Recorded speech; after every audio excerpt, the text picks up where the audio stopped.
ఎందుకంటే నాకు ఎంఆర్ఆ ఇల్లు రెగ్యులర్ చేస్తలేడు సారు. హైకోర్టులో వేసిన నాకు కొంచెం ఇంకా ఇబ్బంది ఉంది. ఇంటి పక్కల ఒకటి జేరెడ్డి అంటూ నాకు పెద్దగా టార్చర్ పెట్టి రోజు ఒక 50 మందిని పంపిస్తుంది. నాకు నిద్ర జేరెడ్డి అంటుంటాడు ఒకటి మా పక్కల ఒక 3-4 ఎకరాల సరే ఈ నింటి మా ఇంటి కానుంటి ఇట్లా సోగుబడ ఉంటుంది సార్ అక్కడ ఆ చెరువు దిక్కు ఉర్దూ యూనివర్సిటీ దిక్కు అయితే కబ్జా చేసిండు.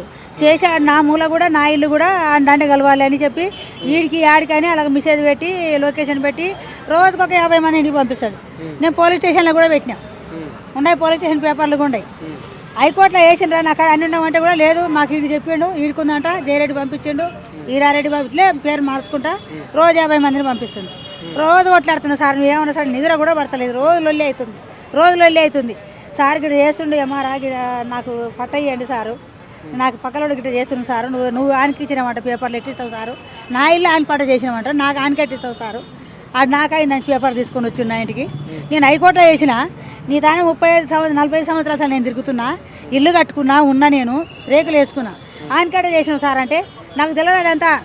నువ్వు అప్లై చేసినావు కదా గవర్నమెంట్ ఇచ్చినప్పుడు తీసుకో పో, నువ్వు రేవంత్ రెడ్డికి చేసినవా అప్పుడు కేసీఆర్ చేసినావు 58 జీవాల కానీ రాలేదు, ఇప్పుడు రేవంత్ రెడ్డి చేసినావు అంటే చేసినా చేస్తే అది ఎప్పుడు వస్తే అప్పుడు రాపు అన్నాడు. అంటే ఇప్పుడు అంతా ఇంకోటి చేస్తారు కదా, ఆయన ఏమంటుండే ఇంకోటి చేసినాక చూదని చెప్తే ఇస్తా అంటుండు ఎంఆర్. అందుకే మాది కాలే సార్ ఇంటికి రాలేని ఇక్కడికి వచ్చిన, ఇక్కడికి వస్తే ఏమంటుండు ఈ సారు ఇంకోటి చేస్తుండ్రు మీ ఇంటికే సరిపో అంటుండు. ఇన్ని రోజులు అయినా కదా 2 రోజులు ఆగు ఇప్పుడు ఇంకోటి చేస్తుర్రు అమ్మ అంటుండు. నాకు పట్టానయ్యే సార్ అంతే, నాకు పైసలు ఇవ్వకున్నా సరే నా ఇల్లు నాకుంటే గుడిసెని వేసుకుంటా సార్. ఏమనిపిస్తుంది నేనేం చెప్పాలి సార్ మీకు అంత తెలియదా?